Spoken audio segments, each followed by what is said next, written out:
Why don't we, you have a forum, why don't we get started? Yeah, well, I guess we have to connect in YouTube and then, are we connected in? Okay, this is the, April 27th meeting of the, audit committee and city staff. Could you do a roll call for us, please? Councilmember Mohan, She's actually no longer on the committee. I don't expect her. Is it ready? I think so.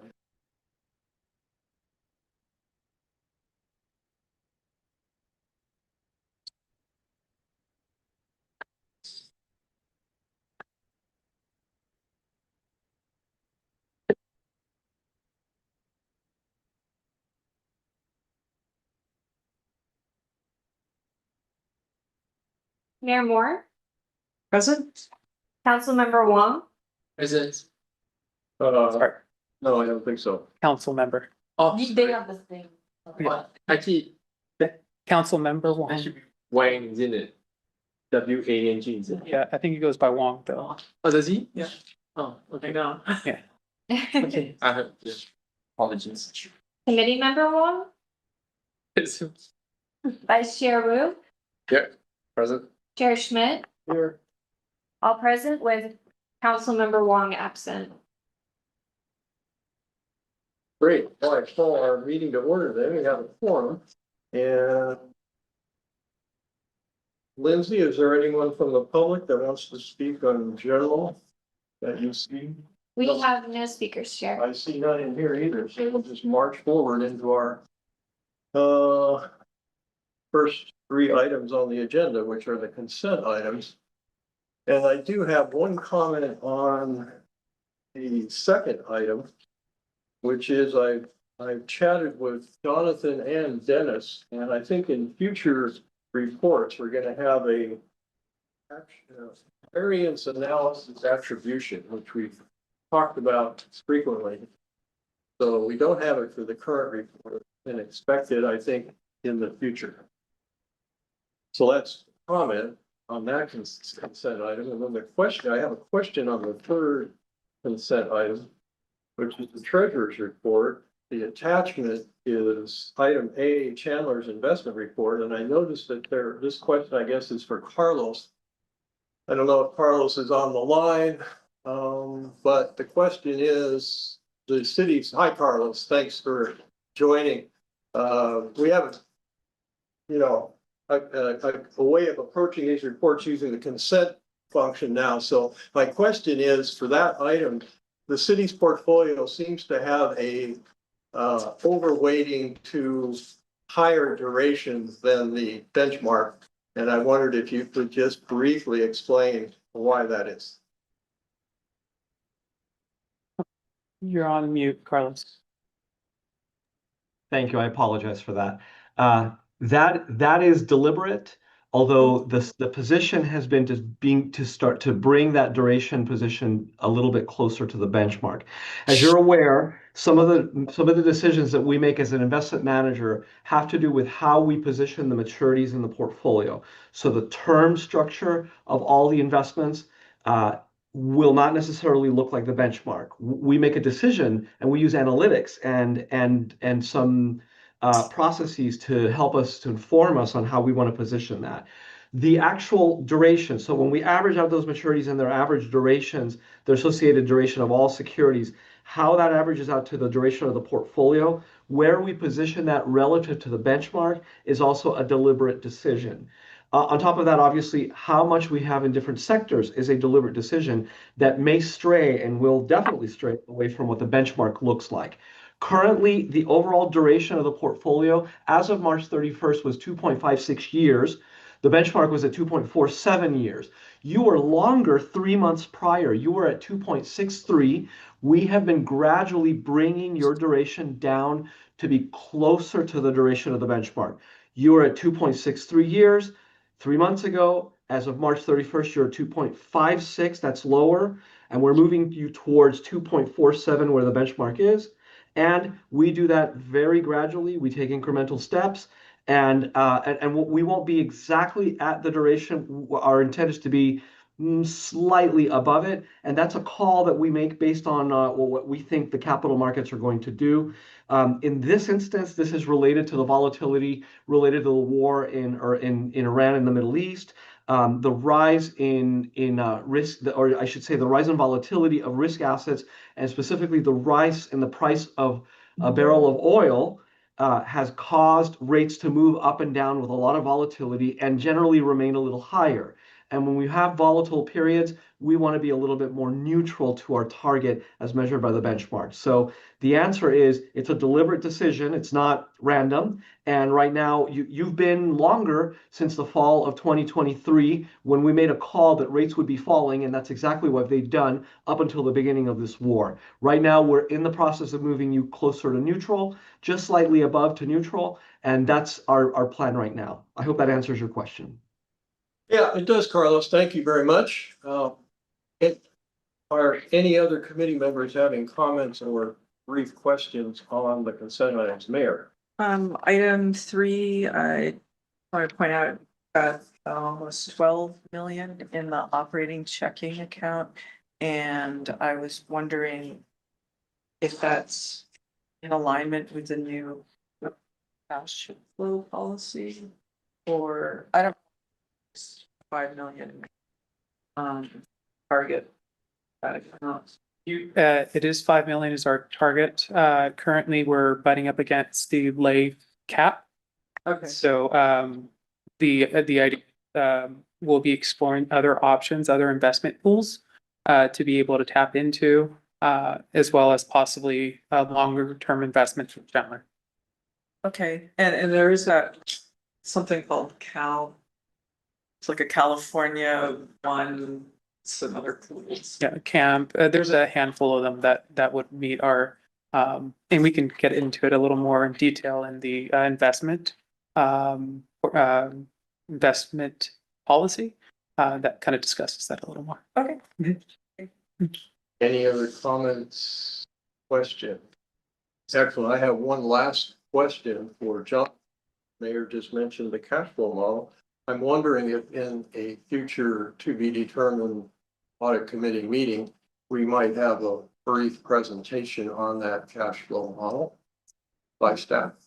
We can include it as part of our quarterly investment report if you'd like, so that we can kind of incorporate it all into one. Or, you know what, better yet, there is a, as part of our internal audit, they had reviewed our cash flow policy and whatnot, so that will kind of feed into that. So that is set to go to be heard by the audit committee in July.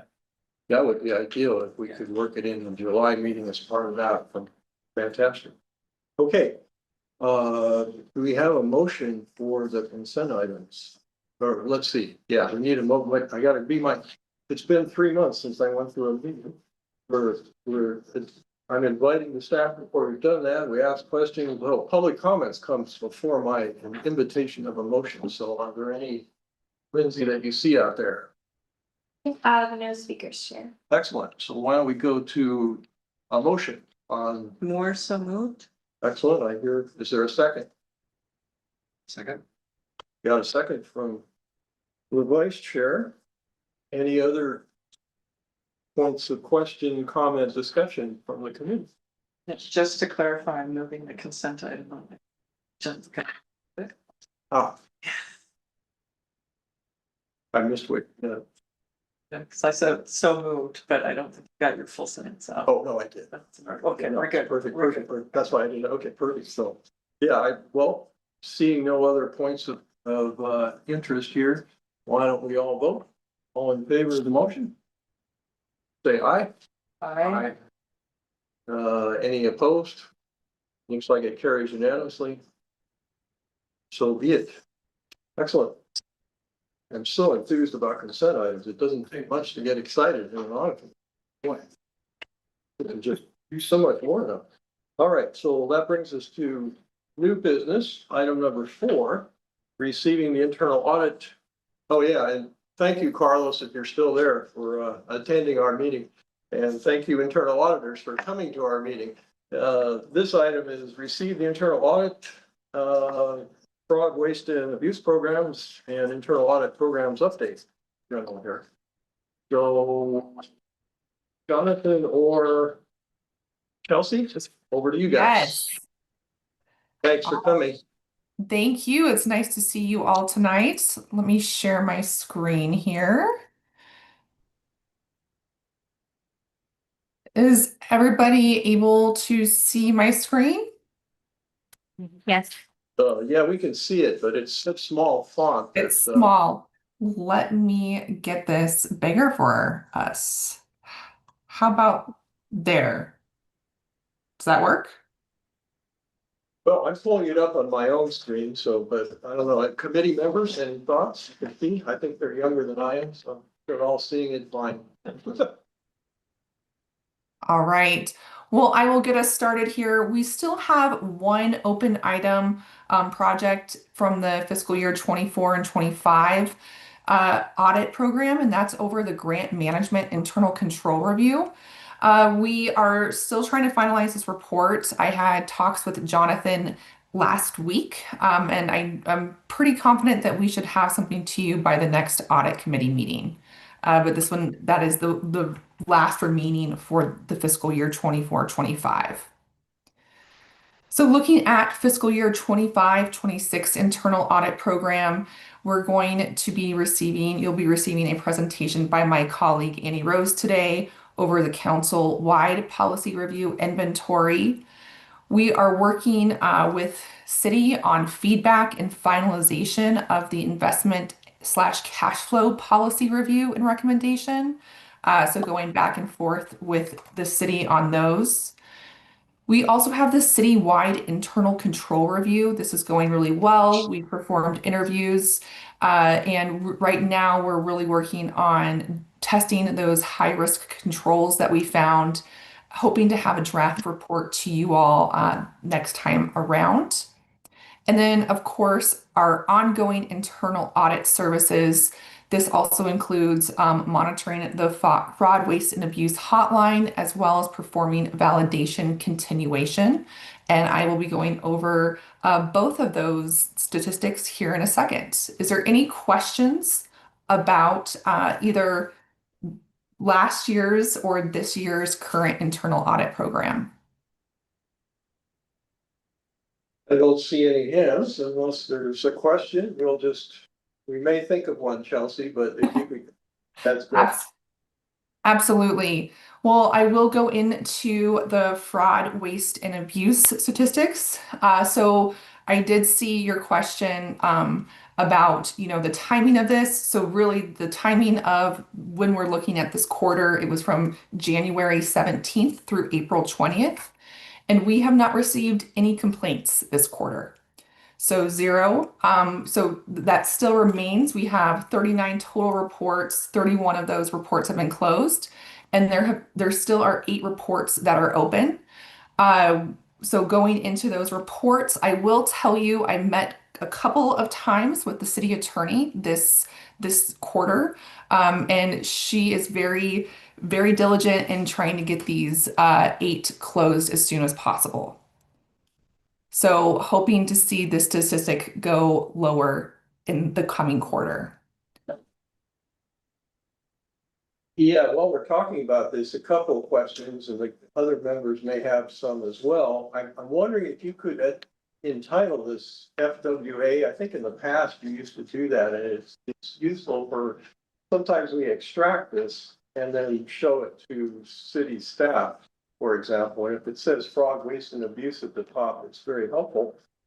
And along those lines, I showed this to the city manager since our last audit committee meeting, since you internal auditors were so gracious to say, well, why don't you go talk to the city manager? Oh, okay, I did. And I'm happy to see that the report has some additional columns on it, like, for example, refer to appropriate city officials, under review, that kind of thing. So I think our goal in the past had been, well, how do we demonstrate to the public that there's actually some movement on some of these longer outstanding items? And so I think consensus with Jonathan and Tina and others was that there can be additional steps included in the report that would indicate that there is in fact movement behind the scenes, but at some point it gets to the policy maker's decision, which I guess is referred to, I don't know, appropriate city officials. There weren't any this quarter, but at some point it gets to the highest level it can get, and it's, you know, that's where it needs to be resolved. Am I right in that, Chelsea? Is That is correct. That is correct. And I think that is currently where the city is right now, in getting these resolved, especially some of the longer reports. So like I mentioned, I do think that you will see some positive movement in these outstanding reports by the next quarter.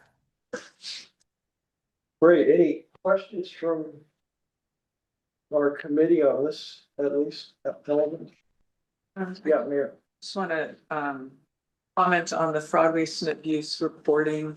I did send an email to the city manager about it because I had a difficult time getting to that page. If I go to the landing page, the website's been changed a bit.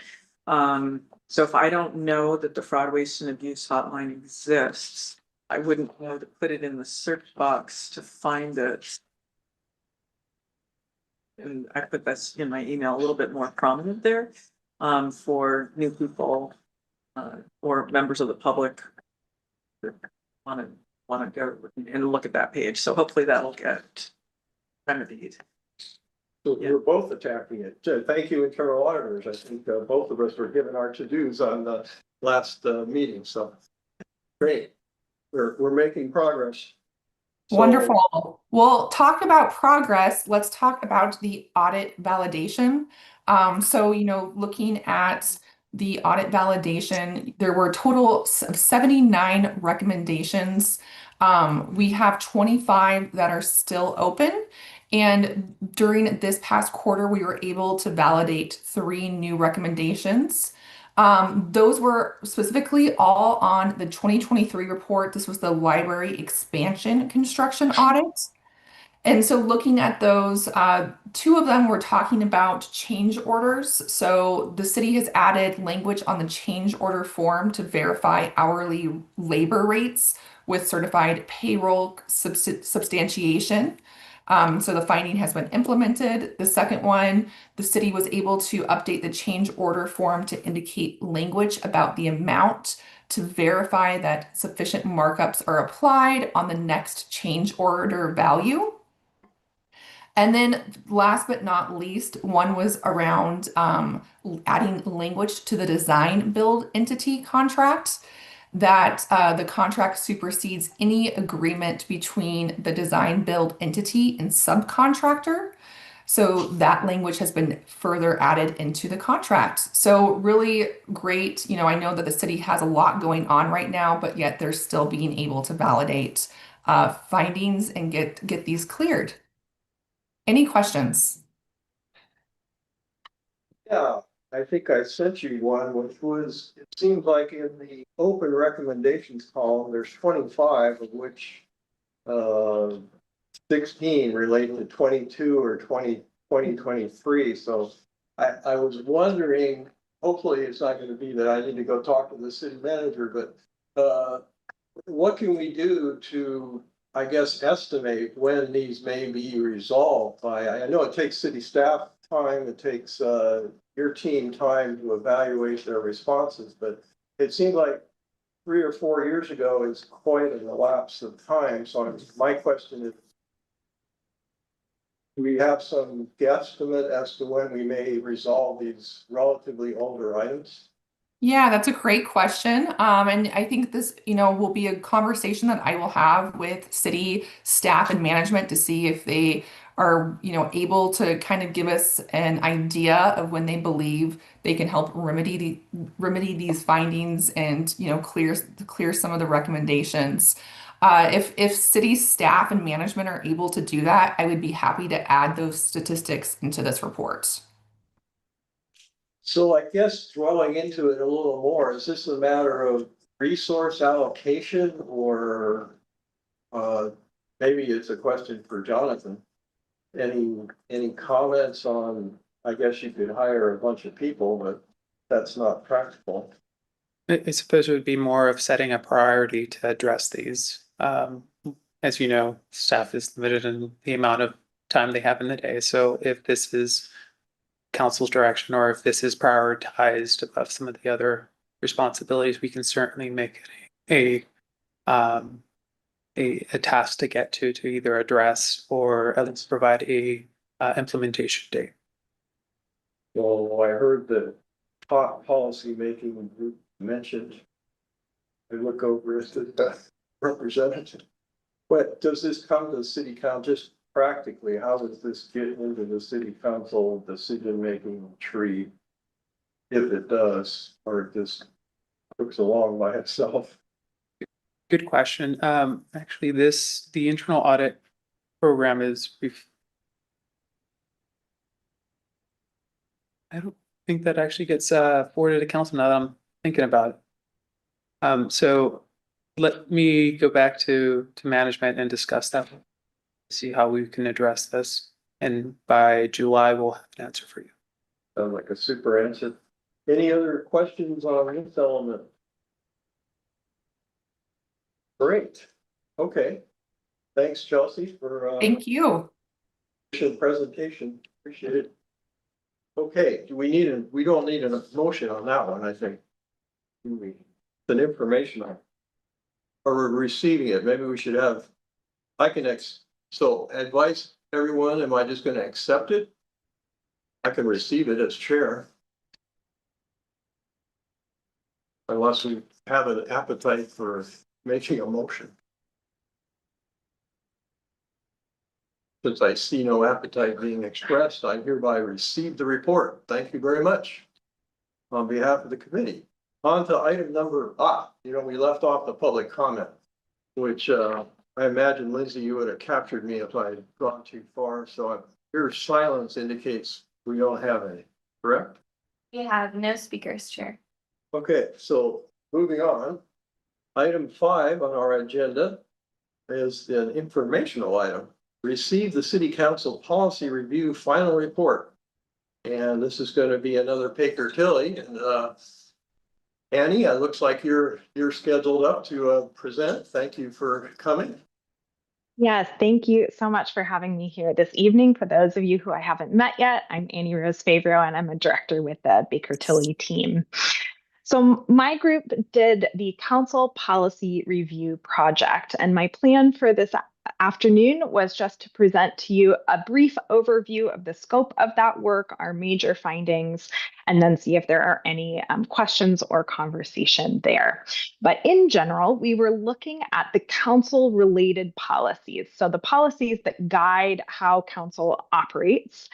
And those included the Council Procedures Manual, the Code of Ethics and Conduct, the policy and guidelines on sister cities, friendship cities, and international delegations, social media policy, and technology use policy. So those were the primary areas that we were evaluating. And we were looking to make improvements in clarity, consistency, alignment with industry best practice, and to identify if there were any significant gaps.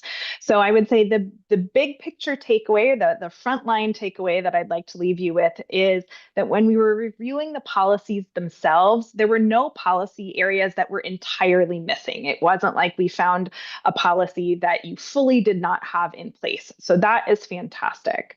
Within that, though, within the policies that you do have, we did find some gaps within each one of those. And so that's what the majority of our report focuses on. We have 6 observations here. Now, you will notice we were reviewing 5 policies and we have 6 observations. So our first observation was actually not focused on a specific policy, but instead looking at the environment in which the policies are created, reviewed, trained on, and sustained forward. And what we found there is, again, good news. All of your policies.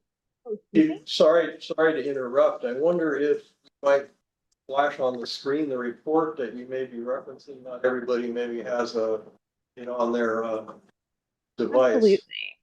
Yeah, I can bring that up right now. Thanks. Yeah, absolutely. Okay. Is that large enough for people to see? That's not bad. Thanks. Great. So, in going through the observations, the first one here, and this is just the summary, so there's a lot more detail in the report itself, but the first one is focused on that policy environment itself. And the recommendation here is to look at implementing a more structured policy management framework. So, thinking about a formalized process to actually review your policies. So, good news here, all the policies we looked at had been updated in the last 5 years. But the updates have been happening in a pretty organic and ad hoc manner when an individual council member brings some things forward or there's an issue that needs to be resolved versus what we would generally expect to see, which is on a cadence of every 3 to 5 years, for example, the policies are brought forward and reviewed. We'd also want to see standardized training to make sure that all council members, staff who are supporting these policies receive standardized training on a regular basis to make sure that the policies are understood. And also, there were some questions here about the enforcement mechanisms. What actually enforcement mechanisms or procedures are even available to the city? So that was a general question that came up that we would recommend adding some clarity around. The rest of the observations that we have listed here, and I'll go through these quickly as well, are focused on the individual policies themselves. So the first one we looked at, and the most robust of all of the work, is the City Council Procedures Manual. This is a really great manual. It hits so many of the common practices that we would want to see here, many of those foundational topics, and it covers a lot of ground. We did compare it to several peer city manuals as well as part of this work. We did peer benchmarking, and there were some sections that were either partially present or fully a gap in terms of sections that we would expect to see there. So we have a recommendation to consider revising the manual to add or expand on particular sections that would really improve the clarity and the effectiveness of this guide to help council operations move forward. Moving into the smaller policy areas, we have the Code of Ethics and Conduct. This is a very comprehensive policy, which is fantastic. But again, there are some areas here that are really focused. Our recommendation is around improving the clarity and administration of this policy to make sure that it's a really effective guide there. We also looked at the sister cities, friendship cities, and international delegations policies. Of all the ones that we looked at, this is the one that we would say needs the most support and work at this point in time. There are quite a few gray areas here and a little bit of lack of clarity around why that program in and of itself exists and what it's trying to do for the city. So we do recommend fully reviewing and updating this policy to improve clarity, and that's both for council members, but also for the staff who are required to implement that policy. And I'm happy to go into details there. And then the last two are very similar recommendations, the city's social media policy and the city's technology use policy. They're really focused at staff level administrative guidance rather than focusing on council specific issues. And there are certainly council specific issues that come up in both of these areas in relation to meeting restrictions and things like that. So our recommendations for both of those areas would be to consider developing standalone policies that would really be designed for elected and appointed officials. They can build upon the city's current social media and technology use policies and reference across, but something that would really focus in on what will be most helpful for elected and appointed officials. So that is my brief overview, but that being said, I'm happy to go into any of these sections if you have any follow-up questions for me. Great, thanks, Annie. Throw it to our committee members. Any questions? Yeah, I had a question. Go ahead, Will. Yeah, I've got two questions. One is, what is the current status of the observations? And two is, what is the process going forward in terms of closing these observations?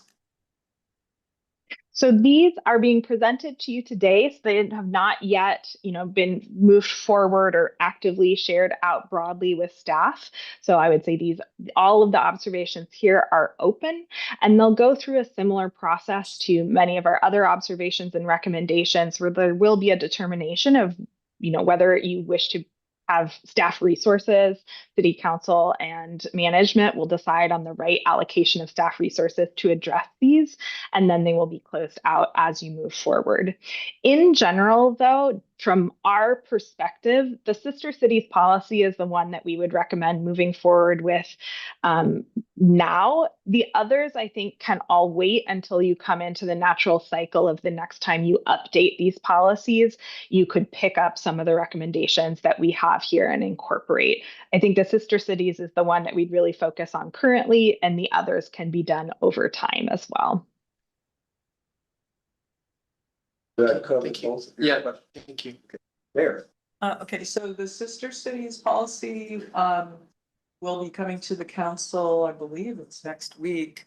And there's, some of the recommendations are in there, and I did speak to the city manager earlier this afternoon and went over the policy recommendations and the questions that show up in this report.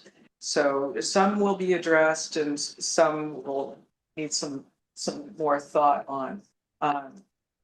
You know, just right now, one of the issues that I have is for a policy is we've had 2 absences of the council appointee to this committee. And in the commissioner's handbook, I think it's changed, the wording's changed. If a commissioner misses 25% of the regular meetings, they would be I think recommended for removal at this point. I don't think it's an automatic. I think it had been automatic. So and I had assigned a second alternate for this position after the first absence, and that did get passed through in February.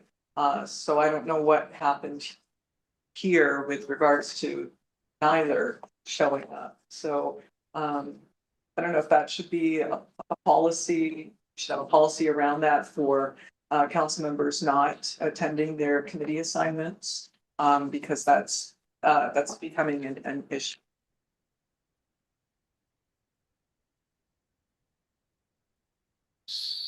So that's a comment, I guess. Is there a way? Sort of a maybe question. the point is, how do we work in these kinds of questions into your analysis? The question of whether there should be a policy of attendance. Yeah. For the council members, all these, 'cause we have assignments, regional assignments, and I'm hearing that there's been a number of absences. Yeah, and I think that speaks to, even in observation 1, we're talking about clearly defined enforcement mechanisms.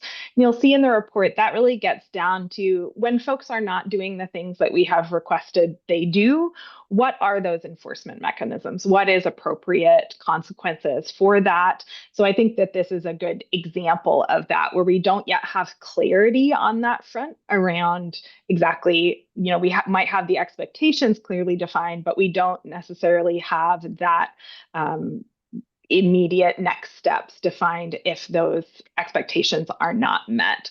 So I would say that is addressed here within that section. But I think in general, you're bringing up an excellent point that we saw really throughout many of the policy areas where we don't have that clearly addressed. Okay, so I'm not really sure with regards to that information, what you're hoping to get from this committee. So for example, we don't have a process for admonition or censure for the council members. And I was trying to, a couple of years ago, have a policy put in place around that, and I was doing some review of surrounding cities, what San Jose has, and what Los Altos has, regarding that. And ordinarily, for instance, a council member would be removed from their committee assignments as that would be like a censure punishment that would happen. The way our procedures manual and that's coming to the council next week, is written up. We have no process for that. And so a couple years ago, we had a council majority that voted to pull 2 council members off of all of their committee assignments without having a process of review. It was just an action that they could do then, and because there's been no change and no process put in place, it could still happen again like that. And that's like the last resort. They've done something really, terrible, and then you take them off their assignments. Not as a kind of a willy-nilly, we're the political powers now, and we're gonna take you off. Then there was another one with regards to investigating council members and how to do a proper investigation. What the expectations of the council members that are being investigated, how that process should unfold. So is that, what are you hoping for from this committee with regards to moving this towards the city council? Great question. So I think the items that you're mentioning here are things that definitely come up within the assessment itself, both in relation to the City Council Procedures Manual and the Code of Ethics and Conduct as well. Our next steps after it is received here, it has been requested that we present this full report to City Council. So that will be the last piece as part of our work on this. And then there will be, I assume, a discussion of which elements of these recommendations you may wish to move forward. Okay, that's good. Thank you. Any other from the committee members? I have one, well, maybe Hanya, you're still thinking. I read with interest the, let's see, I wrote it down. The executive summary, always a good starting point, right? Indicates that Baker Tilly evaluated the city's council-related policies to identify opportunities to improve clarity, consistency, and usability, determine whether there were any major gaps, and align council operational procedures with best practices.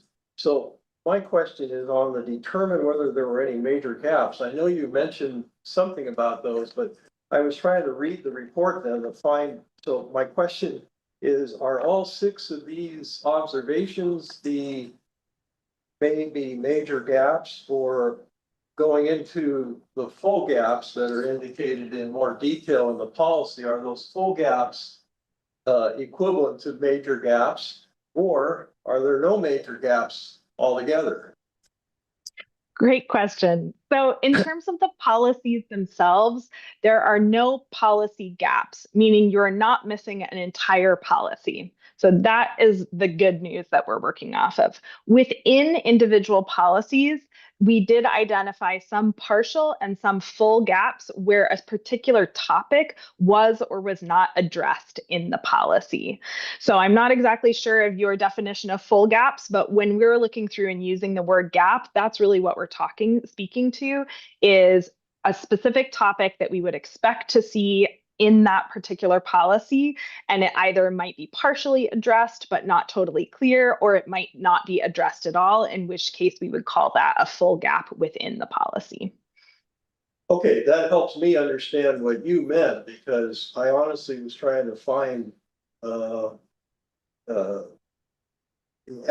any major gaps. So to me, possibly that could be a strengthening in your report to indicate that there were in fact no major gaps, but that there are these other types of gaps within the policies. But I'm not trying to get it into a linguistic too detailed there. I think we'll open it up to comment, and then I think we should talk about a motion on this particular item rather than the chair receiving it. So stay around, Annie. Lindsay, any public comments? We have no speakers today. Okay, so then what I'd like to do is move us into a motion. And my thought here is building on what the mayor was asking and what Annie here is saying.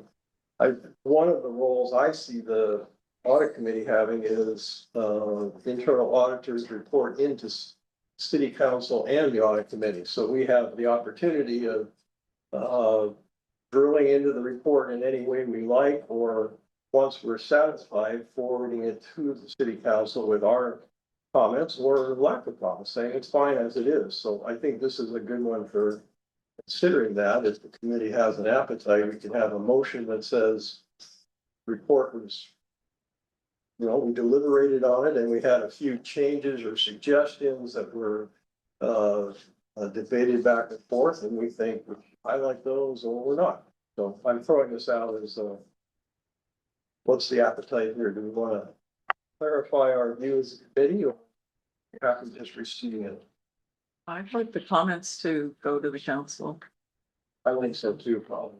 And so at least two of us, why don't we strive to come up with a motion? And I heard a motion could be like this, that we received the report, but had some points of emphasis, for example, the disciplinary element that may flow through more than just the one item of observation.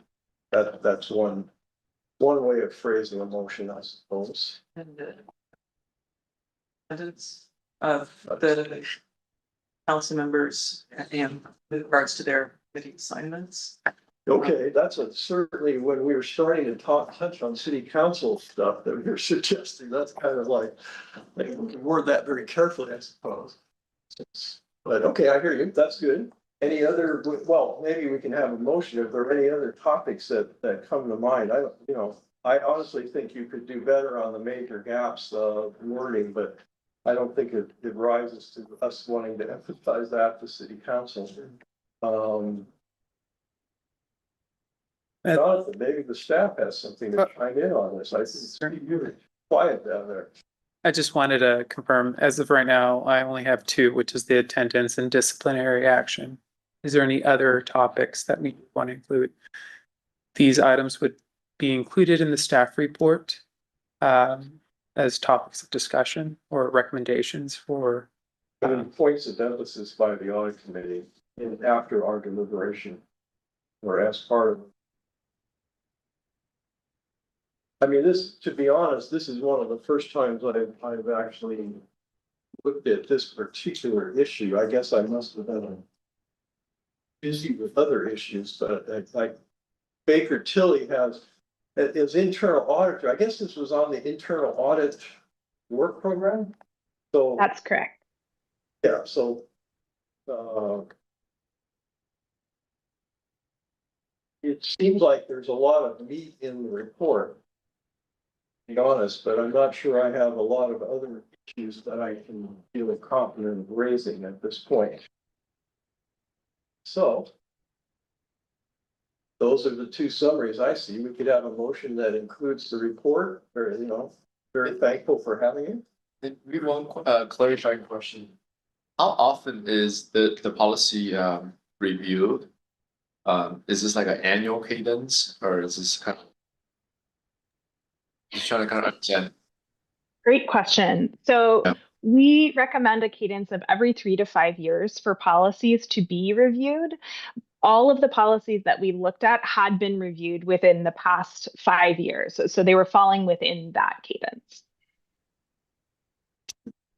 Yeah, and this is I guess a little amplification on that. There's city staff type of policies, and then there's city council related policies, and this is taking that second bucket. So I think those two are fine for a motion, but. And we're going over the council procedures also. Again, and each time, each mayor has kind of their own way of doing things. And so sometimes there's going to be some adjustments based on that. For instance, we've been going over the future agenda items topic and how do we want that to be run with an eye towards had meetings over 200 pages of agenda packet material. We want to have another topic that could end up being extended, drawn out conversation about the wide universe of future agenda possibilities. The answer for me is no. But next year it could be that somebody does want to have that. And so that one is, some things are based more on who's the chair and what does the chair want to see. So it dawns on me that maybe a subcommittee comes into play, not necessarily at our level, but that could be something we consider in a motion that, you know, more in-depth collaboration with staff, other interested community members, because it's an ongoing question. How can some of these policy issues be addressed? But Yeah, I don't know if we want to put that in the motion, but I would, yeah. Some of it, some is the chair's prerogative for how they're gonna run the meeting, so you don't want to take that Right. away. You know, why don't we stick with the two that are pretty obvious to us? And is anyone willing to step up and make a motion? we're so moved that we include the comments from today's meeting as when this goes to the city council. So clarifying that motion, we're accepting the report, grateful for it, and we've got 2 points of emphasis. Is there a second to that? Yes. Okay, we've got a second. Okay. You've got a motion. Any further debate on this motion? All right. Why don't we take a vote on it? All in favor of the motion as stated, say aye. And there are no opposed. It's a unanimous motion. Thank you very much, Annie and Baker Tilly. Thank you for your time tonight. Thanks, Deb.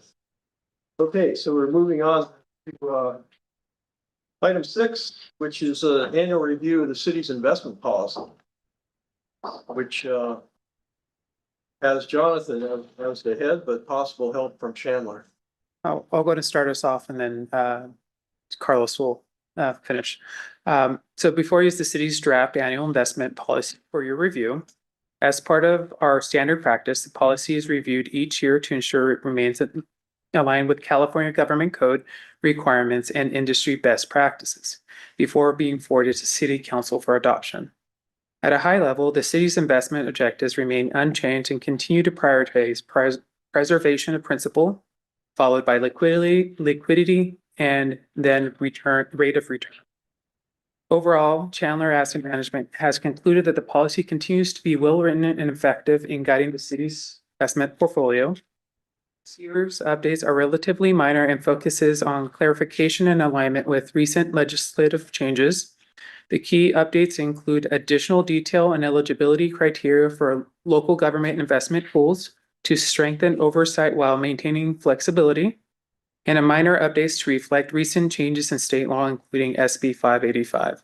With that, I turn it over to Carlos, who will walk us through some of these updates in a bit more detail. Absolutely. Thank you very much. So there were some minor edits to the policy as a result of California Government Code, changes to California Government Code 53600 and the related sections. Those changes came from Senate Bill 595. Effectively, Senate Bill 595 extended the maximum maturity for commercial paper, which is a type of investment instrument that the city is eligible to purchase. It extended final maturity from 9 months out to 13 months, specifically 397 days. We think that that's a positive development that the city should adopt. Secondly, there were provisions from, I believe, several years ago, 5 years ago, Senate Bill 1489. Those bills basically allowed for a couple of things. They allowed for cities to be able to purchase up to 40% in commercial paper if there was, in case of an emergency, as long as they had investable assets of 100 million or more. So I think we extended that. The date, it was already in your policy, but there was a sunset date of January 1st, 2026. The new date is January 1st, 2031. So we extended that. There used to be a prohibition on purchasing zero interest rate accrual securities, but that was lifted if it was governmental security. That, again, was another law enacted back in 5 years ago when the authors of that bill thought that the United States would pursue a zero interest rate policy. And if they did that, they would inadvertently place you in a position inadvertently breaking the law. So they put that provision that you can own those. And that sunset in January 1st of 2026. And this past year, it was extended again to 2031. So we made that update. Lastly, one of the liquidity vehicles that we have been discussing with staff for some time are local government investment pools. They're organized in the state of California as joint powers authorities, and they basically sponsor investment pools that run similarly to a money market mutual fund, but they have a little bit of an advantage because they invest to look a little bit like a prime fund, which is very well diversified, whereas most local governments take advantage of a sweep vehicle, which is typically a governmental money fund with just treasuries and agencies. So it has an advantage from a yield perspective. And so we're exploring that with city staff. And you already allowed these, but the language was vague. So we went through and clarified it, made it very specific, and made it to mirror the language in California government code. I'll pause there and take any questions that you may have on these. Hey, committee members, questions? I think we're pretty good. I appreciate the red line version. It makes some of us who've read these things a lot easier to review the current version. So thanks, Carlos, for your efficient explanation, and Jonathan as well, your staff report. Why don't we see if there's any public comment? We have no speakers, Chair. Thanks, Lindsay. Why don't we move forward to a motion? Which would be to accept and forward the as adjusted red line version of the investment policy to City Council for its approval. More so moved. Excellent. Second. Second. Great, thanks, Vice Chair. Any more discussion? Take a vote. All in favor, aye. I Any opposed? I think we're unanimous. I counted my hearing correctly here, so thanks everyone. And we will now move on to agenda item number 7, which is an exciting one about all kinds of single audits and GAN investment limits and storm drains. So Jonathan and the fun group, Sophia, as well as Mark. I turn it over to you guys. I'll let Sophia kick us off. Sure. Thank you and good afternoon, Chair and community members. This is Sophia, co-founder Pun Group, and I'm the audit partner for the city of Cupertino. So I'm here today to see if you guys have any questions on the agreed upon procedures that we perform and also the fiscal year 2025 single audit. So the first thing is the agreed upon procedures that include the investment AUP, storm drain AUP, GAN limit AUP. So we have performed the agreed upon procedures that I'm not going into details because all the procedures that we performed already been listed on the accountant's report that we issue. So we completed all the procedures. We did not have any findings to report. And I do have 2 things that I want to emphasize on about these reports. So the first thing that is we added an additional detail on our accountant's report on our investment AUP that was on the second paragraph of this report about assisting the city's management in determining the city's compliance with the policy so that the report is more in line with the city's investment policy requirement under the internal control section. And this is also to address prior year comment from the audit committee meeting. And for the single audit, we assess the highway planning, construction, public work projects as our major program this year. We completed the audit without any findings, which also indicated that prior year findings from 2024 were properly addressed, so that we don't have any finding to report this year. So this will be the summary of all the reports that we issued. I will be happy to answer any questions that you may have. Fantastic. Thanks, Sophia, for modifying that procedures as we had discussed prior to last year. Any questions from committee members? I read the reports diligently. They look very interesting, as I said, and I guess that overall, I asked this last year, my apologies, I didn't look back in my notes. The reason that we do, the city does the storm drain is because it's in that legislation that requiring a AUP or storm drain report, or what's the reason?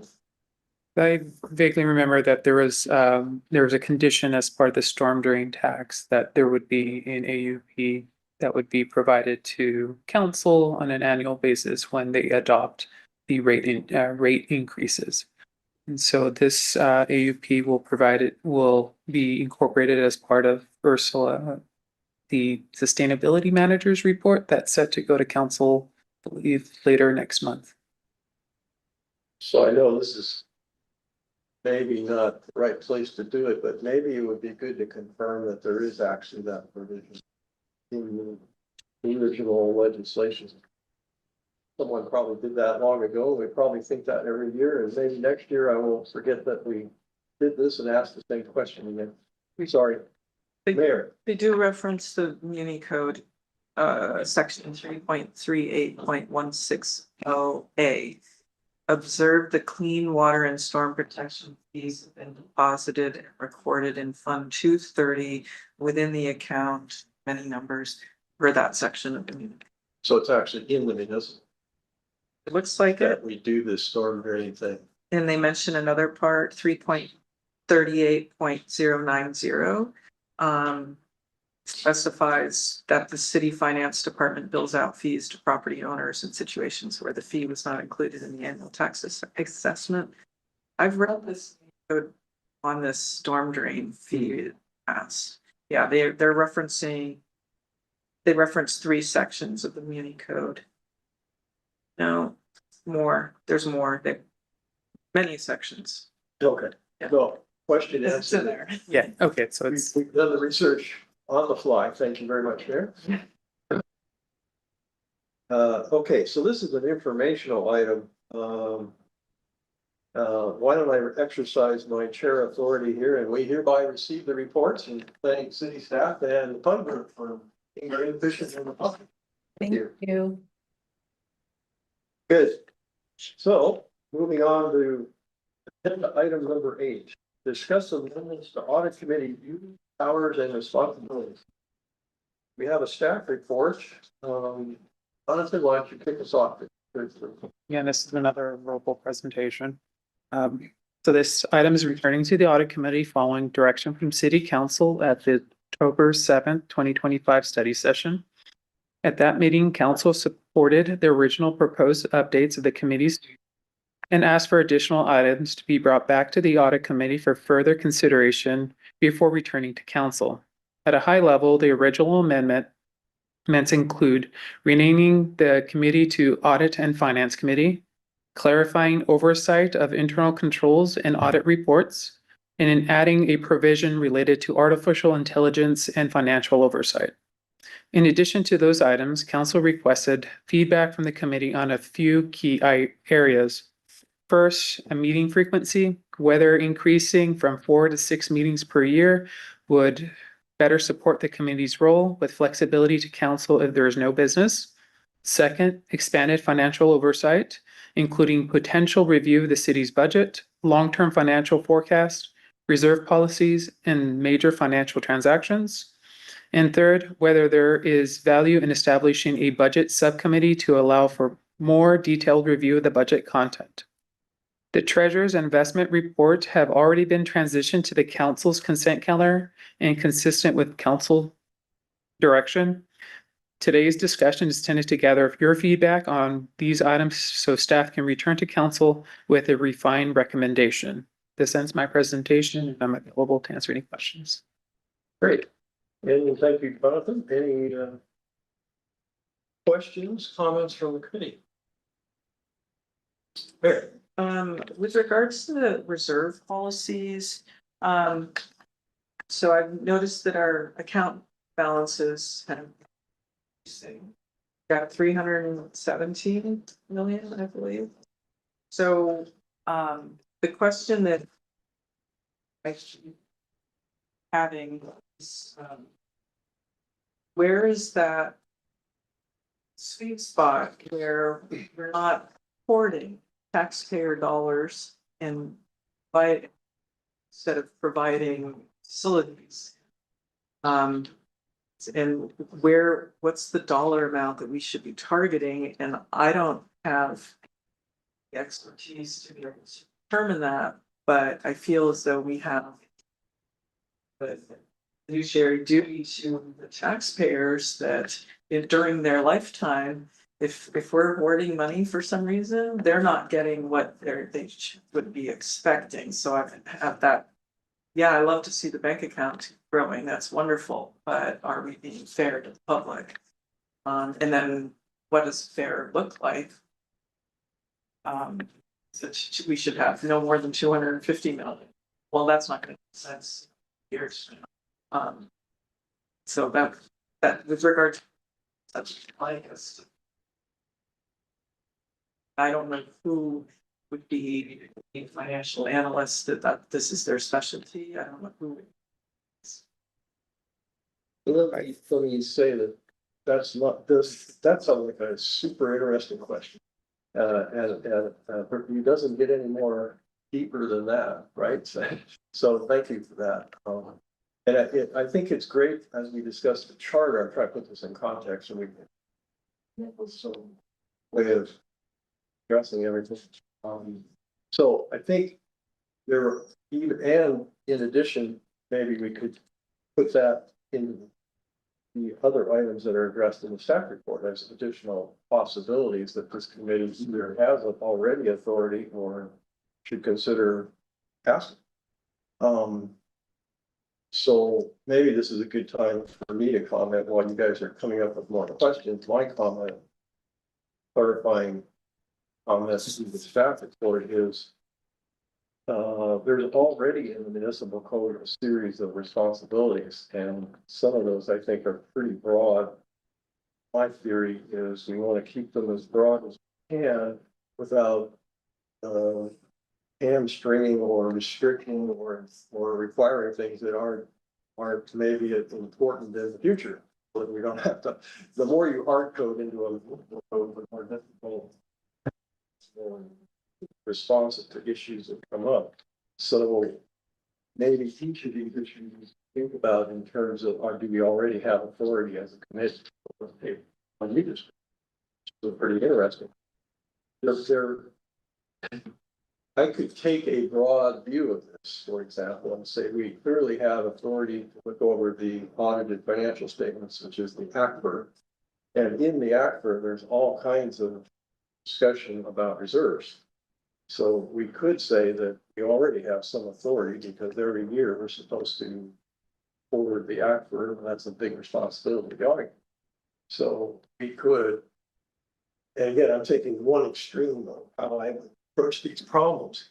Say that, well, if there's an appetite in the committee, there's a lot of goes into that. That's an appetite, but when we're setting an agenda, we could, I think, address that by saying, okay, it's part of the ACFR.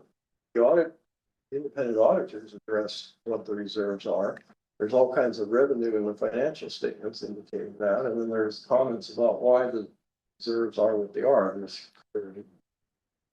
So I think you're right. We did take that authority under our big authority. We need some expert to make some narrow decisions, but I think we could easily ask the internal auditors, for example, to do a special study if we wanted to go that route, or we could even ask the independent auditors, but it's more like in the internal auditor question, I think, because it's a special project and we don't want to tamper with the independence of one group. They have to give an opinion. So, but I guess my answer, long-winded as it is, I'm trying to clarify all of these, that I think the internal auditors are a huge resource. We've seen what they can do. They're very good at what they do. Our authority is to tell them what to do and then make sure there's a budget and city council's approving of whatever we're recommending. But I think that would be an example of one where we have that authority. Now, city staff may have a view that maybe the after, maybe my interpretation is quite broad there. No, I think, thank you, Chair. The starting point is the ACFR. that kind of establishes what your fund balance is at the end of a fiscal year or the beginning of the following fiscal year. So just for reference, the general fund had 181 million in fund balance at the end of last fiscal year. GFOA's best practice says that you should have the minimum of no less than 2 months worth of your operating expenses or revenues. And so, as you know, our general fund is about $100 million a year, right? So that would equate to somewhere, let's say, 115 to 20 million, right, in reserve. We far exceed that amount, right? And so we know we have a hefty fund balance. Now, it's council's discretion or their direction as to how that money should be spent, right? We just got out of the CDTF audit, and so that kind of put a pause in spending. So we started building cash, right? Now we're seeing sheriff's contract. So that's another topic. So it's kind of pausing any large construction projects. However, council also did direct staff to go to perform an analysis for City Hall, which we know it's going to be quite pricey. And so there's an analysis that needs to be performed as far as what is the future spending of the city? What's the projection? One, and then two, what are some of these major projects that the city needs to pursue or kind of spend? And where are we going to land once all these projects are completed and once you've essentially drawn down that reserve? And so it's not to say you know what you have, let's say from the 181, let's say you just say 20 million is the minimum you should have. Should we go spend 160 million tomorrow? Certainly not, right? There should be a plan for that money. And that's something that we should discuss and further, but we should go over one step at a time. So probably the biggest hurdle that the city has right now is the sheriff's contract. And then some of these larger projects like the City Hall. I think once that's established, but in the meantime, maybe this is a good project to include as part of the Baker Tilly's fiscal year 26-27 internal audit program. So I'm hearing Jonathan not object to the structure I was trying to elucidate. So as one example, you have more. Yeah, so I do think that using the route of the ACFR is good. I don't know if it could fall under E, which is to review city investment policies and internal controls of such policies. And with that, we have there, I believe it's called a reserve policy, which has the floor, but not a ceiling on that, which at some point that should probably be discussed. I don't know where this would fall into the request from the council, but the budget, I've wanted to see a spot check of two of the budget units that's to see if number are they building upon old figures and or can they actually go through and find where it says contract services amount, that and spot check to see if the contracts that are for that, but numbers have any nexus at all. And I've kind of wondered about that. And I think that would be a Baker Tilly request. I think it could be for sure under the structure that we set, because we've seen them do the formatting help for us as well as provide all kinds of other operational comments. So in my mind, that's definitely one that, in fact, my thought was when City Council did its study session that this would be a natural one. Maybe now's the time to put another element of this on the table for all of us is there's a budgeting element. I mean, there's dollars behind every one of these projects. So the way I look at it is first you've got the idea, then you've got to structure the idea and how can you make it into something that's doable by somebody. So whether that's city staff, internal audit, independent auditor. So there, I think as we add more of the items to our audit committee list of projects, I'm definitely not opposed to adding a whole bunch more. But we have this we don't have budget authority ourselves, so we have to be working in collaboration with city staff and city council, who's got the policy to actually spend the money. So I'm not sure how we can clarify, I think, as a committee, how this would work. Every meeting, we have, this list of what we're planning to do. And we have the internal auditors come and prepare a program for next year. So I think a lot of these, we should probably plan that, work it into that. There's a budget that the internal auditors work with. And before that decided, we probably should ask policymakers to increase that budget so we could actually do some of these things. Right? Yeah, Mayor. First, need to look at 2.88.110. City staff assistance, because I believe we're having a municipal code update regarding finance department. And this one says the audit committee shall have available to it such assistance of city staff as may be required to perform its functions, the staff assignments and administrative procedures to be under the general direction and supervision of the Director of Administrative Services. I think that needs an edit for the muni code update. There's that, I don't know if it's all of these little parts were caught, if there's a few. I think the treasurer one maybe needs it. This is the first I noticed this, that the Director of Administrative yeah, Services. so this is referring to 80.110. Yeah. Okay, yeah, I did capture that one. Okay, good, okay, good. But I'm wondering what this means in terms of we want to get some things done, because that goes into, well, staff would be doing it via consultant. It might be, there's a lot of stuff staff can do. And there's gonna be an ongoing, for example, charter for these kinds of projects, then that's a staff analyst potentially. I mean, the whole thing comes back in my mind, and again, speak up, there's a lot of industry experience on this side of the table as well as from your side. But there's staff resources that can do stuff. Then there's independent contractors, there's internal auditors, there's all kinds of different people, so. Like the spot checks, could be, staff can do that. It could. Now, but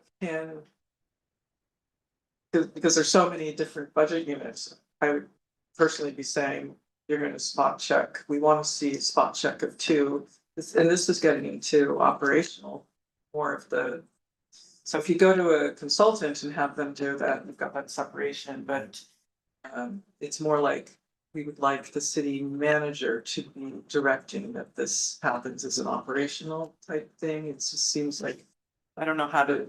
Well, what happens in industry, and maybe Jonathan, we've got the municipal and our internal auditor certainly, there's some comment too, but in industry, the audit committee has huge authority to go wherever its charter allows it, and that's an internal control. So if it's an internal control issue, audit committee can draw on all kinds of resources that the operational finance department will offer without any kind of complaint. And in my experience in the municipal situation, it doesn't work the same way. But it doesn't mean it couldn't work in a different way than it is now. We could start with what's the budget of the internal audit? We could argue that it needs to be X dollars that would then include the ability to flex into these kinds of projects. Internal auditors maybe in some years would not spend that amount, but in other years where we've got an appetite, then they would. So you could set that up as part of the budgeting process that the city goes through. So I've commented before that budget could be, I think the budget for the internal auditors got put into the city manager's department when I raised this earlier.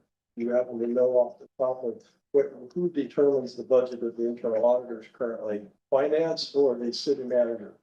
Oh, council. Okay, so there we are. So I think maybe, what has happened in the past doesn't mean it has to happen. And so there's different questions. One is, what's the charter? What's the authority? What do we want the municipal code to say? And the way I'm putting out here is it already says a lot of good stuff. It's kind of up to us to say, well, we'd like to start exercising some of that in the following way by increasing the internal audit. So that's my answer to this whole meeting agenda, I guess, other than the three items that the committee came up with, a little bit of refinement in the name, as the staff report said, looking at, AI issues that I think are topical. We could probably look at them anyways, under the authorities we have based on the arguments I'm making, but let's bring that one out. And then the third one is, making it clear that we cover internal audit or internal control issues. So does that, I'm trying to go into what we're addressing the charter while at the same time addressing specific projects. So it's kind of a big, we can also come back and address it when we address what our projects are here. But I think it's good to get it into a framework first. And any comments, you guys are pretty familiar with internal audit, for example, or these kinds of issues in industry. What's your thoughts? We'll come back. Okay, but we don't have any public comments, I presume. We have no speakers, Chair. Yeah, so we'll just continue our little very stuff. I'm not sure where to park this topic, which, because of our position that we took on Measure A, which was the county sales tax, 0.65%, we took a opposed position on that. And then I started looking at the county budget and where their money was going. And now we've had the issue sheriff's contract where they said, they've been subsidizing this for years.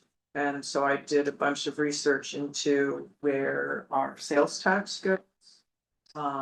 And where our property tax goes. And I'd like this to become a topic of discussion, but I'm not sure where. Donor city type idea. It is. Very persuasive of the last commissioner, by the way. Oh, so you've seen It's this. a report that I can break out. It's on another section in our agenda, but the donor city concept is something the mayor introduced and I thought was very well presented. And there's. So that's a great question where that would fit. I think one of the reasons we want to make our agenda as efficient set items is some of the recurring stuff. Put that to the bucket of consenting. Then we can move on to some of these other questions. So where would a question like that fit? That's a great question, actually. In about, oh gosh, a little over, no, I might have been last week. Anyway, so it's looking at, it's like Sunnyvale has a combined sheriff fire. And so I was curious how much we spent on fire. And it's a huge number, 81.6 million, it's based on our property tax.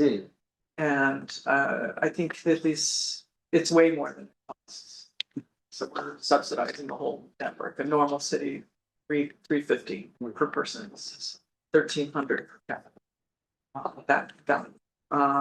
So I think it's information that needs to be shared, and that more of the city should know about it, and then decide if this is something that needs to be changed. But I don't know how this topic kind of fits into, like, what would you call this?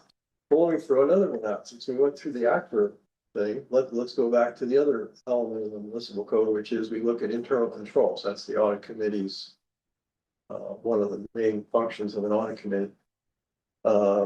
Financial internal controls often, but generally we've got the internal audit department, which can do operational controls. So, okay, what's that mean? Well, budgeting is a very important internal control that the city has.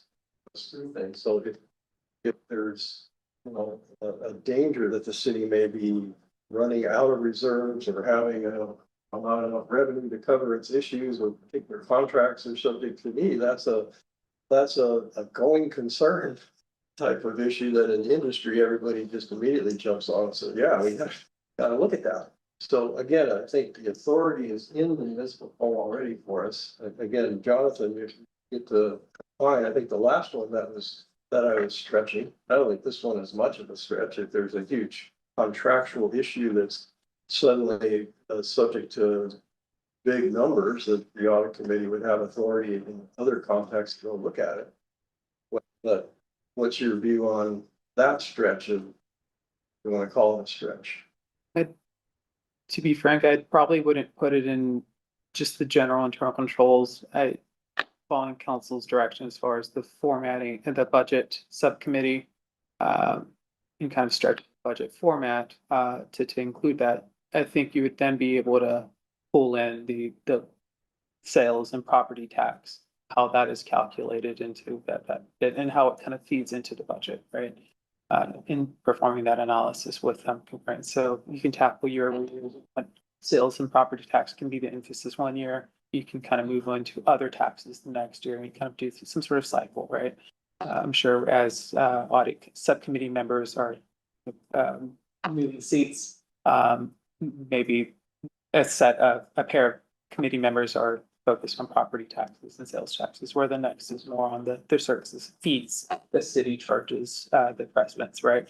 And so you can go, and then maybe based off of that, those conversations had with staff and that analysis performed, they would then report out to the rest of the audit committee or even to council as far as findings, or in conjunction with report that the staff provides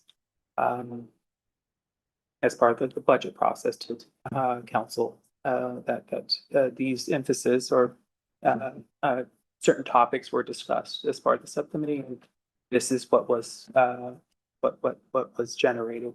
So let me restate in my way of understanding what you're saying. I think that's a great point. There's a ability to have subcommittees in addition to supervising independent auditors, internal auditor, contractor. So we have done the subcommittee route, and sometimes that's good to frame a project, which I have to be honest, I think committee members here can only be at the high level of that kind of a subcommittee that we worked on. It go into much more depth. That's really not what these typically committee members are going to be able to do, but helping frame a project can then let it go off into another incarnation. So that's a great point. Not only do we have all the independent contractors, we've got subcommittees that we are certainly utilized and can utilize. So that does make more sense.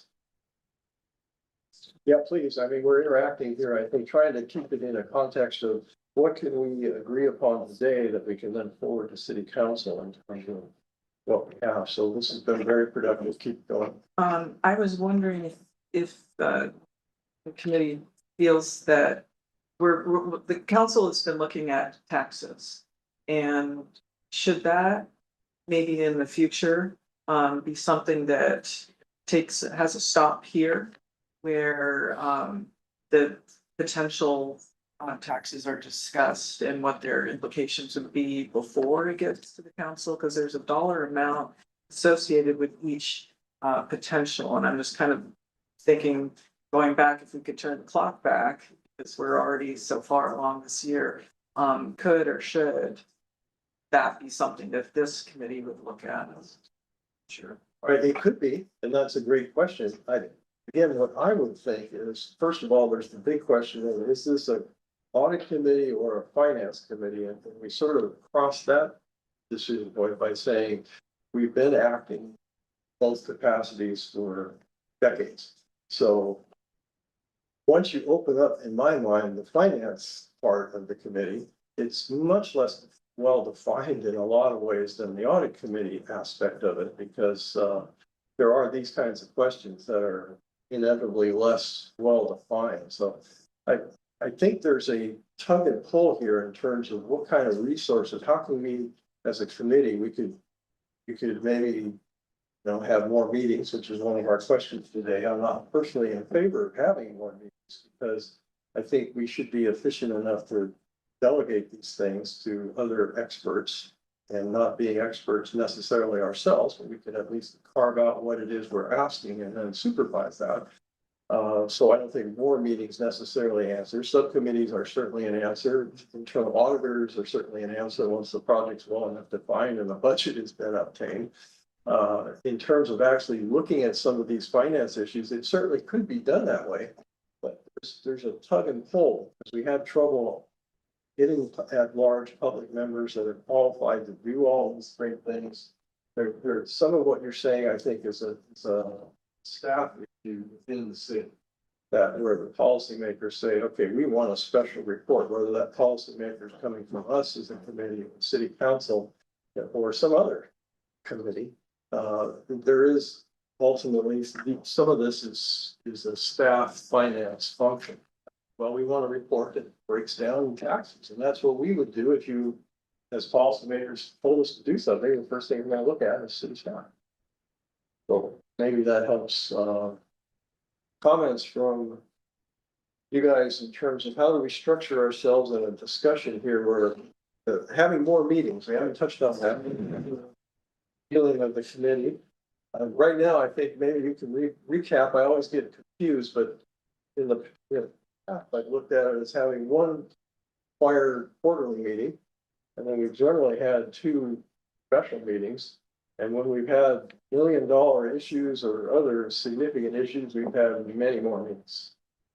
So there's no upper limit on the number of meetings. And I have to say the years where we had the default payment was a lot of work. That was not billed at the time, was my billing at 0. But so I don't have an appetite for increasing the number of meetings, but I'm certainly open to whatever the committee thinks makes sense. Or staff, or city council. I could make a recommendation to, I think that would fall somewhere between our existing structure and what council's asking. So yes, we meet on a quarterly basis. And currently we do have a special meeting planned for November/December to go over the annual comprehensive financial report. So that one would be number 5, right? It's kind of a moving target depending on when the audit's completed. Should there be another meeting, kind of a moving one, would probably, if there would be a recommendation, would be June to close out specifically for internal audit work program items. So before going into the new fiscal year, any outstanding projects that Baker Tilly has been working on. And that's the sole purpose of that meeting, or anything that may come up that's outside of it. And I thought that would kind of capture the year, meet the 6 requirements, and it not necessarily provide a great workload. Now, let's say the internal audit work program items are addressed within the normal course of business, right, during the quarters. If, let's say we get to April and we've already addressed all, they've been heard by the audit committee. At that point, it probably makes sense just to cancel that meeting. And so that was what essentially from my understanding, what the vice mayor was looking for, to have additional meetings and council, if needed, those special meetings. Thank you for that. That's very good. All of this reminds me, the more we suggest hard coding into the municipal code, it's much more difficult to change it. So expanding it out as occur makes more sense to me than hard coding, but I'm not hearing you object, so either. I guess in other contexts, it's like, well, if the committee's not doing a good job, then maybe it wouldn't be asked to meet more frequently. So I can look at this as a very positive thing, and we certainly could take on more responsibilities. But it's kind of like, well, what happens in the long term? As people burn out, I can see committee members, honestly, I've done this long enough to burnout is a real risk. Hopefully we're adding some value to this, but each meeting, I think we're doing better. But you can try to bite off too much, and I'm afraid that may be part of the hard issue that we're addressing here is, would it be great if this committee could do all kinds of things? I'm not sure that it is. So that's why I'm coming. Okay, how do we make this into a motion, and then we can talk some more? So I'm happy to suggest a motion. Why don't, I guess staff has a suggestion here. I was happy with what the free charter expansion, I want to call that. We had specific wording last year, keeping those as a continuing charter recommendation from us, and keeping our meetings as they are currently, with the ability to have special meetings called as appropriate, as well as subcommittee meetings, and as well as increasing the internal audit budget as deemed appropriate. So that could be the outline of something that comes in motion. Or thoughts, there's. I'm thinking. I agree with that, but I think maybe for the next item with regards to the calendar, I can request perhaps that we look at the taxes. For that one, it isn't just the percentage, it's ultimately that if I were to follow the topic all the way to the top, it would be that I would want to see some direction given to the manager to work on seeing if there's some legislative means that we could do in order to get these 1978 percentages updated. Because that's really the crux of the matter.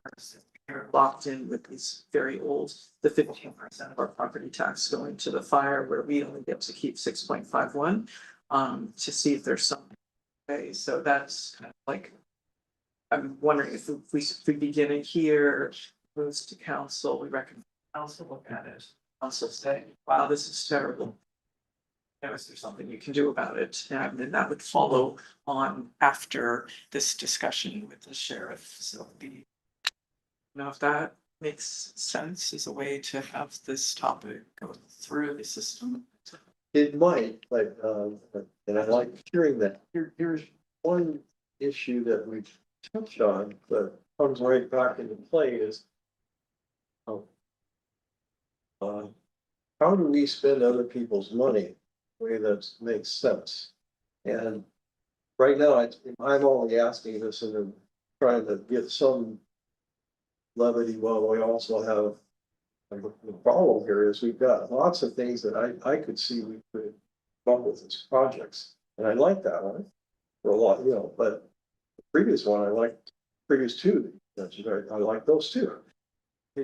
But they're gonna take staff time and they're gonna take resources, whether it's our committee members not burning themselves out, but bringing it, and then also maybe getting the right experts that can bring some experience as well as insight into the project. So maybe another project we could add to this that I could add is response to you is how do we tighten up the budgeting element of what do the four of us right now, or the five of us, what can we spend on some of these things? And how do we not go crazy by saying, well, we want to do this project and this project and just send it to city council, you guys worry about it. We don't have them, staff doesn't have them yet, but maybe they have it squirreled away in budget for internal auditors that we are privy to right now. Are you listening, Chelsea? So I am listening. So I hear you say, well, we can address some of this in this part of the thing, but it doesn't shape away the whole problem of, you know, how do we fund it? So let me throw out that we could, you know, come up with a couple $100,000 in a budget that we have right now in the city. That's rounds to less than what, 2%, it's not even 1% problem. You already have 100,000 for the auditors, so Was that per year? That's on a 3-year. annually. And how does that compare to like? We have to perform that analysis. It's right. So what I'm saying is we could triple whatever the audit budget is, we can triple it because they seem to be busy doing things already that we're happy with, but we've got some more things we want to do. So how do we get some more clarity on that before we actually we can put them on here, but I feel bad when I put them on there and then can't actually do them. That's not good either, but so maybe we need a subcommittee or I know, a staff report that could outline how we could be more efficient in addressing this question. How's that? Because we don't really know what we can spend, so how can we tell Chelsea? Through the chair, Yeah. what does the city staff assistance actually mean? The audit have available to it, such assistance of city performance functions. So we if we consider these things part of the functions, then there's, So I'm there with, is the unlimited budget. I Depends on how much you want to give us, right? I would agree with Is that. it unlimited? The authority is there, is what you're saying. But there's a practical element. So. Yeah. I think we could maybe make this a collaborative element. So let's say you could come up with 3 or 4, maybe of the 10 that all of us are thinking of that would be great projects, and we could prioritize them.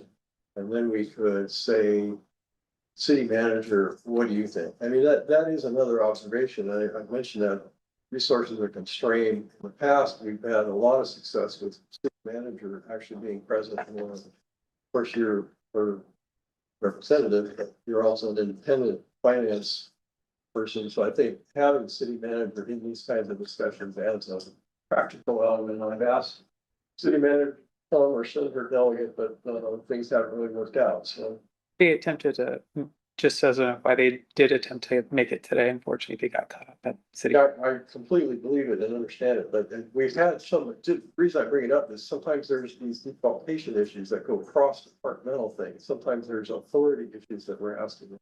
Like right now, it'd be nice to know, well, yeah, they've got squirreled away 300,000 that we can just pull out, and then we would probably quickly make our motion and move to this. It might not, but it's not that easy because maybe they don't have it squirreled away, maybe in public, they're not gonna say it anyway, so.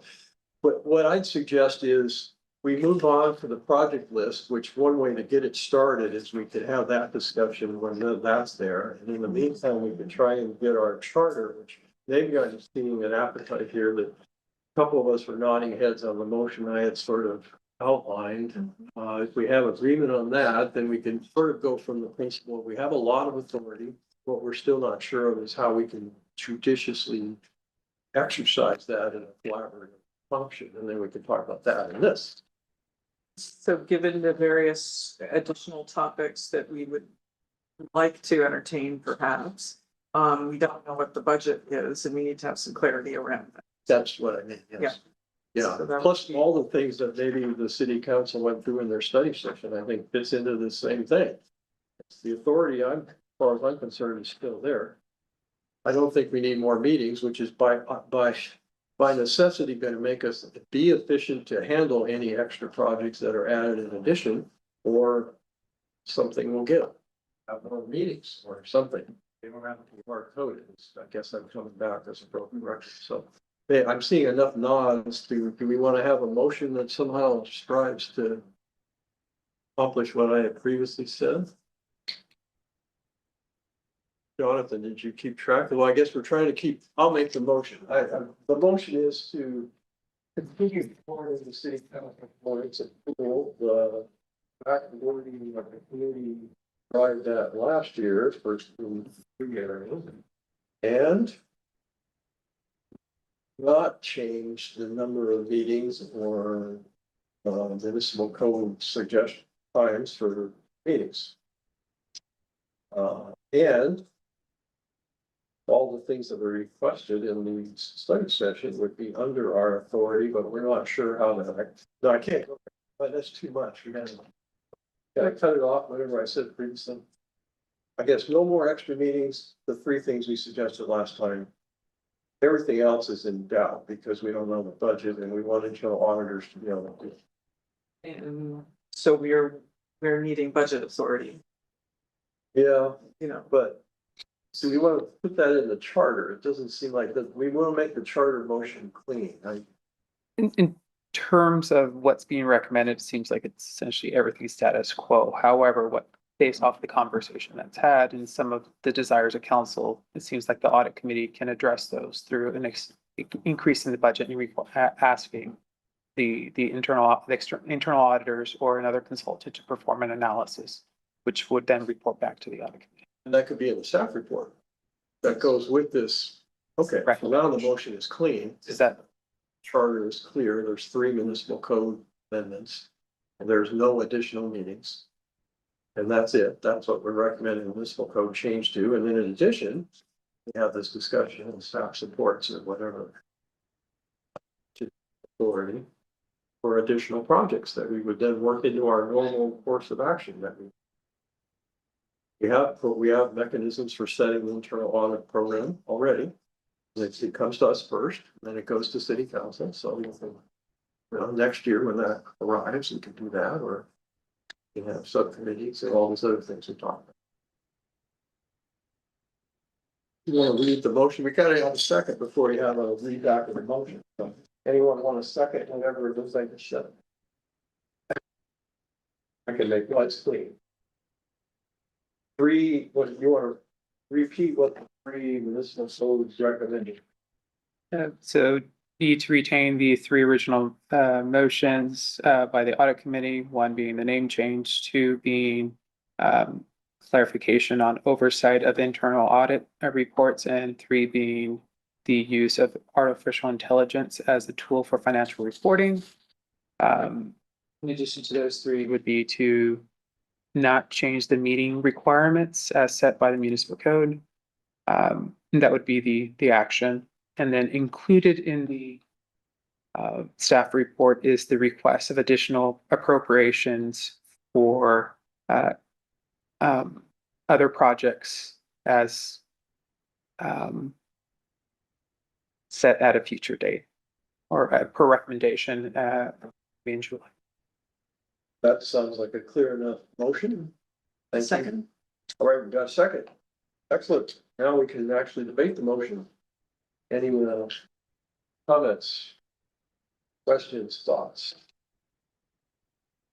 I'd like to continue just a little bit of time, and we're going to jump into it soon. Is budget issue. Maybe it's appropriate. Do you guys think it's more appropriate while we're talking about this to talk about it, or to talk about it now? Explain a little bit what that title means to you. Yeah, what that means to me is I can easily see tripling Chelsea's internal audit budget projects and whatever additional staff time that implies. Her team is dependent on staff providing them with as much information as possible. So there's a huge cost involved there. So whatever tripling means for staff, it could be more. But if you give me free reign personally, I could come up with some exciting problems. I'd ask you first, and then we can list some more. So I'm having some struggle bringing it back to practicality. I've got to chair these meetings, and today we've been very efficient. It's gone well. But sometimes we have a lot of discussion on other topics that are worthy. We only have 2 hours in a regular meeting, so this goes to, well, why aren't you having more meetings? Well, I think we can get what we're currently tasked with doing done with the meetings that are required. We start adding all kinds of finance related issues. I'm willing to take that on as a chair, but I'm just observing that these meetings are going to take more time. They're going to go into issues that aren't easily addressed in an hour staff report. First of all, we don't have a lot of the background, so we're going to need a lot more reading time. Committee members are going to have to read these reports. We're going to need more basic stuff. So I think this is all fine because it's being responsive to city council, but I'm just raising it since this is the time to discuss while we have the motion. So I don't think it changes the motion, but it just clarifies it. Can I just ask one? Yeah. It's actually going to be directed to Chelsea. Do you have the bandwidth to increase your budget? Absolutely. Yeah, we have over 50 team members that do this within our internal audit team. So definitely can add more members if needed. Obviously, we would want to talk to you all about the details. Thank you. For a great question. We shouldn't assume anything. Okay. On that note, we'll probably need more clarification, but are we happy? Want to take a vote? Everybody's had a chance to express. Okay, why don't we take a vote on the motion as on the table? All in favor? Aye. Aye. Any opposed? No. We don't have any. It looks like it's unanimous. So thank you very much for any intriguing discussion. Jonathan, you will carry that one forward then for us. And now we move on to item. No, item 9, sorry. Next page, which is our. So it's an informational item, but probably we should, fortunately, we've got 10 minutes to actually discuss this, so it's gonna be more discussion time. So I think my question would be, can we just list right now, maybe the 3 that we already had on the table? There was one that was a budget related issue that was very interesting, very big level, reserve / budget. How can we put that in some sort of a phrase that we could? I think what I'm looking for is identifying 3 or 4 items here that we need more staff consideration and thinking on for us to be able to deliberate in a future meeting as to when we might address it and who might address it, right? Because we don't know budgeting, we don't know what's editor's input on all this is, we don't know what Chelsea's input might be. So the goal here is to maybe what 3 additional projects or more can we rattle off here that are then further considered behind the scenes. How's that? So first one that you mentioned sounded interesting was how do we compare the city's reserves as currently constituted in light of legal and fiduciary responsibilities and constraints. That good for one? Jonathan, maybe we're gonna need your. I think all of these are gonna be very broad because we're still trying to figure out how do we time in and structure them into a way that we can, get to work on. So that was one. Then you had a couple more, and I'm sorry, my. Pardon me. So, the one regarding the budget was, I'd like to see a spot check of the actual budget book, get into, for instance, you have a Blackberry Farm golf course item. Can someone spot check audit on those numbers and see if check for accuracy? And that doesn't really, you could receive a report on that, but that's really the auditor and whoever is that department had, to talk to whoever's set up that budget unit. So my concern is that it could be that over time, some of these, as we were, the budget had kind of underestimated the revenue and overestimated the expenses. And we would end up with a large unassigned fund balance at the end of the year. And this went on for a good while. And I kind of wonder if there's a potential there, and spot checking would highlight it. There's a potential that some of these items are too high. They need to go down, or that there's some errors that are being hidden because the budget is too big. I don't know how to word that better, but just. No, it's a common problem, I think, in industry. This is an operational issue that. Pointing out, so we can definitely, I would think, get that into some sort of a internal auditor guys, help us phrase that, but. And perhaps like a variance threshold at, whatever pilot level. Right. So you're raising, use it or lose it. The whole budgeting integrity is part of what you're asking. So I think there's a couple subpoints at least that come to mind. One is you raise BlackBerry, but there's also the materiality element of it. So independent auditors do something in this area because they're having to issue an audit opinion on the city's budgeting. Right, because that gets in the act, or is that just in the MD&A? So the internal functions don't necessarily Right. come in. They wouldn't necessarily have an opinion, right? Because even AUPs don't have opinions; they just have findings, right? Whereas like a single audit or the annual comprehensive financial report does have an opinion. And so what they would provide is, by the sounds of it, is the budget too conservative, right? Are we underestimating revenue too much and overestimating expenses? And so how far from actuals or realistically what you're going, what you anticipate, should you be deviating? Right, and there's some other variance analysis that I think the vice chairs maybe raising. So what we can do is we're gonna make a project that's looks at the budget in terms of integrity of the process as well as so people aren't gaming the system by asking for more than what they have in one chance of spending. So that's what I mean by integrity. Tighten up that wording, but also then your point on various variance analysis in the budget that make it more efficient, something like that. That's an operational issue with the auditors. Chelsea, are you still on the line, by the way? I sure am.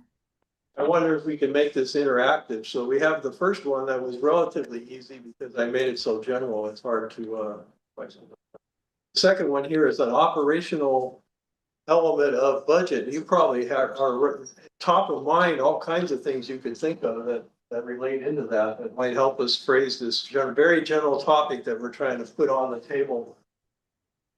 Absolutely. So I did hear, us saying that we would do periodic spot checks of the budget. So having samples throughout the year, that's something that we could do. Checking for accuracy and the overall budget intake process. Yeah, I think maybe, right, so it's gonna take more refinement, but for example, let's say I'm given a budget, I'm the audit committee, and suddenly now I want a budget for $100,000 next year, because we're gonna spend some money. And what are the guardrails around that general request? So those kinds of projects. Right. So I think looking at probably we would want to look at the overall policy and procedure that the city has in place for this and making sure that the guardrails that are included in that policy and procedure are being abided by for those special projects. Okay, so let's leave it at that for a moment, because what I'm thinking, we can have input from committee members separately provided to Jonathan, maybe, or as a clearinghouse, and then Chelsea, you could provide input as to whether the project makes sense. But we've got something there in terms of spot checking budget, let's say, for a moment. And then for some reason, I thought there were three that you were brought up. Taxes and property taxes. What was the last one? Taxes. Taxes. Yes, okay. By the way, the audit committee, 31,000. Yeah. Okay. Great. I think We have a that's budget. salaries and benefits, That's probably staff time. also contract, yeah. Yeah, No, right. Better bump that one up. there's no line for contracts. Right. But that's the council. Correct. I'll have to go looking for it, but it was moved, so we'll have to ensure that it's in the right spot. Right.